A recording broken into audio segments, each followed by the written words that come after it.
కేవలం ఏంటంటే మనువాద వర్గాలు బ్రాహ్మణ వర్గాలే ప్రధానమంత్రులు కావాలి. అంటే బనియాల డబ్బు కావాలి, బీసీల ఓటు బ్యాంకు కావాలి, అన్నీ కావాలి. మళ్ళా మొత్తం ఏంటంటే మళ్ళీ అధికారం మాత్రం ఒకే వర్గం చేతుల్లో ఉండాలి. ఇది ఈ దేశంలో కొన్ని వర్గాలు నాన్ బ్రాహ్మణులు ముఖ్యమంత్రులు కాగానే ప్రధానమంత్రులు కాగానే ఉద్యమాన్ని తీస్తారు. జనతా పార్టీ అధికారంలోకి రాగానే మొత్తం భారతదేశంలో ఉన్న బ్రాహ్మణ వర్గాలన్నీ ఏకమైపోయి జనతా పార్టీని కూల్చేసిన దాకా మొత్తం నిద్రపోలేదు. జనతాదళ్ను కూల్చేసిన దాకా నిద్రపోలేదు. వేరే వేరే ఉద్యమాలను లీడ్ చేశారు. కాంగ్రెస్ పార్టీ రిజర్వేషన్ల వ్యతిరేక ఉద్యమంలో దూరిపోయి జనతాదళ్ను కూలగొట్టిన దాకా నిద్రపోలేదు. రాజీవ్ గాంధీ పార్లమెంటులో వ్యతిరేకించాడు, రిజర్వేషన్లని వ్యతిరేకించారు. ఇప్పుడు నాకు ఒకటి ఏమనిపిస్తుంది అని అంటే, ఈ మోడీ మీద విమర్శలు చూసిన తర్వాత అసలు ఇది వ్యక్తిగతంగా ఒక బీసీ అని అనే ఉద్దేశంతో విషయం కక్కుతున్నారా, లేకపోతే ఒక బీజేపీ మీద విషయం కప్పుతున్నారా? అంటే బీజేపీ మీద విషయం కక్కాల్సి వస్తే వాళ్ళు అద్వానీ విషయంలో, అదేవిధంగా వాజ్పేయి విషయంలో, ఇతరుల విషయంలో ఎందుకు మా ఉదారత్వంతో మాట్లాడుతున్నారు? కాబట్టి బీజేపీలో ఆర్ఎస్ఎస్లో 2 గ్రూపులు, బీజేపీలో 2 గ్రూపులు, ఈ విధంగా వ్యతిరేకించే వాళ్ళు, అనుకూలించే వాళ్ళు, ఈ విధంగా ఎందుకు తయారైంది? కాంగ్రెస్ పార్టీ గొంతు బీజేపీలో ఉన్న అసంతృప్తివాదుల గొంతు ఒకే రకంగా ఉంది. కలిసి మాట్లాడుకున్నట్టుగానే తిడుతున్నారు మోడీని. నేను అనేది ఏంటంటే, బీజేపీలో ఎన్నో లోపాలు ఉన్నాయి. అది కరుడు కట్టిన పార్టీ, కమ్యూనల్ పార్టీనే, దాంట్లో తేడా ఏమీ లేదు. కానీ ఆ బీజేపీ పార్టీలో కూడా నాన్ బ్రాహ్మణ్ వర్గాలు బలోపేతమై శాసిస్తే అసలు అగ్రకులాలే కాదు, ఈవెన్ బీసీ కులాలకు కూడా అవగాహన లేకుండా మొత్తం అక్కసునంతా వెళ్ళగప్పుతున్నారు. బహుజన వర్గాలు కూడా దాడి చేస్తున్నాయి. అంటే వీళ్ళకే ఇష్టం లేనట్టుగా రాక ఎవరో వచ్చిండ్రు, ఏదో రకంగా ఒక బీసీ అయ్యిండు, నాన్ బ్రాహ్మణ్ అయ్యిండు, ఒక బీసీ వర్గం అయ్యిండు. అంటే ఆ బీసీ నుంచి అయ్యిండు అని అంటే కూడా ఆయన ఒరిజినల్ బీసీ కాదు అని ప్రచారం చేస్తున్నారు. అందుకనే కదా రేవంత్ రెడ్డి గారు ప్రజెంటేషన్లో ఏమని మాట్లాడాడు అని అంటే, లీగల్లీ కన్వర్టెడ్ బీసీ మోడీ అని చెప్తున్నాడు, జన్మతా బీసీ కాదు అని చెప్తున్నాడు. జన్మతా ఎవరు బీసీ ఉంటారు? ఏమన్నా లిస్టులు పుట్టినప్పుడే చేరుతున్నారా? అంటే బీసీ లిస్టు తయారైనప్పుడు ఒక 10-20 కులాలనే చేర్చారు. తమిళనాడులో మొదటిసారిగా 1920లో జస్టిస్ పార్టీ వచ్చినప్పుడు. ఆ తర్వాత అన్ని చేర్చబడినాయి.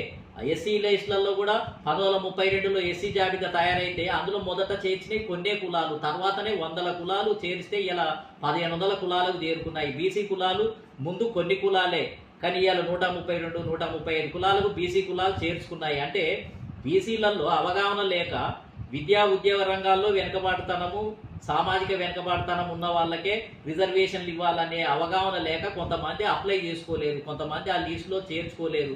తర్వాత అది తెలుసుకొని, అయ్యా మేము కూడా విద్యాపరంగా వెనుకబడి ఉన్నాము, సామాజికంగా వెనుకబడి ఉన్నాము, మాకు కూడా కొన్ని ఉద్యోగాలు రిజర్వేషన్లు వచ్చేటట్టుగా మా కులాన్ని కూడా చేర్చమని విజ్ఞప్తి చేసుకుంటే దాని మీద పరిశీలన చేసి వివిధ రాష్ట్ర ప్రభుత్వాలు క్యాబినెట్ ఓకే చేస్తే, మంత్రివర్గం ఓకే అయిన తర్వాత జీవో జారీ చేయబడితేనే తర్వాత లిస్టులో చేర్చబడతారు. మోడీ కులం కూడా ఆ విధంగా చేర్చబడ్డదే. ఈవెన్ తెలుగు రాష్ట్రాల్లో కూడా దాదాపు 100కు పైగా కులాలు చాలా ఆ విధంగా ఇంకా చేరుస్తూనే ఉన్నారు.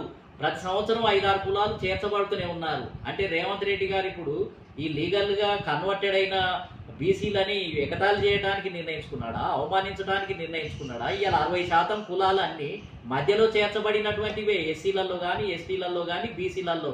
అంటే వీళ్ళు ఒరిజినల్ బీసీలు కాదని వీళ్ళను ఎగతాళి అవమానించడానికి పూనుకున్నాడా? అంటే ఏంది ఈ మోడీ కమ్యూనిటీ అని అంటే జన్మతా వాళ్ళు గానుగా అంటే నూనె తీసే కులం గానుగా, అదేవిధంగా తేలికుల, గాండ్ల అనే పేర్లతోటి భారతదేశంలో అన్ని రాష్ట్రాల్లో ఉన్నారు. మన దగ్గర కూడా గాండ్ల, తేలికలు అనే వాళ్ళు నూనె తీసే కులాలు బీసీ జాబితాలో ఉంది. ఈవెన్ అన్ని రాష్ట్రాల్లో ఉంది.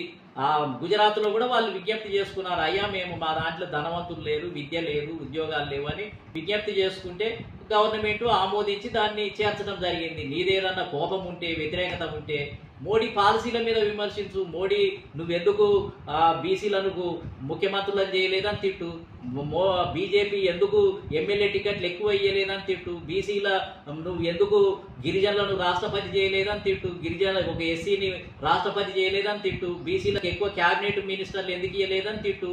ఆ విధంగా తిట్టడం కాకుండా వేరే రకంగా వ్యక్తిగతంగా మాట్లాడి ఏదో నాట జన్మతా బీసీ కాదు అని అంటే రేవంత్ రెడ్డి జన్మత ఏమైనా కాంగ్రెస్ మనిష కాంగ్రెస్ పార్టీకి చేరి మొదటి నుంచి ఉన్న వ్యక్తి ఈయన మధ్యలో వచ్చిన కన్వర్టెడ్ అయినటువంటివే కదా డిక్టే కదా రాగానే రెడీమేడ్గా వర్కింగ్ ప్రెసిడెంట్ అదే విధంగా తర్వాత ప్రెసిడెంట్ పిసిసి అధ్యక్షుడు తర్వాత ముఖ్యమంత్రే కదా మొదటి నుంచి ఉన్న కాంగ్రెస్ ఒరిజినల్ కాంగ్రెస్ కాదు కదా ఈయన ఒరిజినల్ మనిషి కాదు ఈయన తర్వాత వచ్చిన వ్యక్తే కదా అంటే ఇది ఒప్పుకుంటారా ఇది ఈ రకంగా మాట్లాడితే ఒక డిగ్నిఫైడ్గా ఒక ముఖ్యమంత్రిగా ఉన్నప్పుడు బ్యాలెన్స్గా ఒక ప్రధానమంత్రి తోటి మళ్ళీ పదే పదే పోవటం ఉంటుంది కలవటం ఉంటుంది రాష్ట్ర విషయాలకు సంబంధించి ఎన్నోసార్లు కలవాల్సి ఉంటుంది ఈ విధంగా మాట్లాడినాక మళ్ళీ ఏ ముఖం పెట్టుకొని పోయి మాట్లాడతాడు కాబట్టి ఇవన్నీ కూడా అవగాహన లేకుండా కాంగ్రెస్ పార్టీ ఏది నోటికి వస్తే అదే అడ్డగోలిగా తను చేసిన వాడినే ఆ మోసాలను మర్చిపోయి వేరే వాళ్ళ మోసాలను ఎత్తుతుంది ఇప్పుడు ఏమంటున్నారు దత్తాత్రేయులు ఉపరాష్ట్రపతి చేయమని అడుగుతుంది అంటే తన పార్టీలో ఏమో బీసీలకు ఇవ్వడం చేత కాదు తన పార్టీలో బీసీని ప్రధానమంత్రి చేయడం చేత కాదు బీసీని ఉపరాష్ట్రపతి చేయడం చేత కాదు కానీ వేరే వాళ్ళకి మాత్రం నీతులు చెప్తారు ఏంది వెంకయ్య నాయుడుకి ఇట్లా అన్యాయం జరిగింది దత్తాత్రేయకు ఉపరాష్ట్రపతి ఇస్తే బాగుంటుంది ఇంకా ఈ విధంగా ముఖ్యమంత్రి చేస్తే బాగుంటుంది ఈడ బీజేపీ తెలంగాణలో ముఖ్యమంత్రి పదవిని ప్రకటించింది ఎవరు మోడీ గారు వచ్చి లక్షల మంది 2-3 లక్షల మంది సమావేశంలో ప్రకటించడం జరిగింది ప్రకటిస్తే కాంగ్రెస్ పార్టీ ఏమని ఎగతాళి చేసింది అరే ఇది బీజేపీ గెలవని పార్టీలో ముఖ్యమంత్రి ప్రకటిస్తే ఏముందా దానివల్ల అది గెలుస్తుందా పోతుందా అని చులకనగా మాట్లాడింది ఎగతాళి చేశారు అంటే నువ్వేమో గెలిచే పార్టీలనేమో ముఖ్యమంత్రి బీసీకి ఇవ్వవు ఎస్సీకి ఇవ్వవు ఎస్టీకి ఇవ్వవు వేరే వాళ్ళు ఇస్తేనేమో ఇచ్చిన దాన్ని అవలీలగా ఎగతాళి చేస్తుంటాం అంటే ఏంటిది నేచర్ ఇది ఏం ధోరణి సూచిస్తుంది బీసీని ఎవరో ఒకరు బీజేపీ నుంచి ప్రధానమంత్రి చేస్తే ఈయన ఒరిజినల్ బీసీ కాదని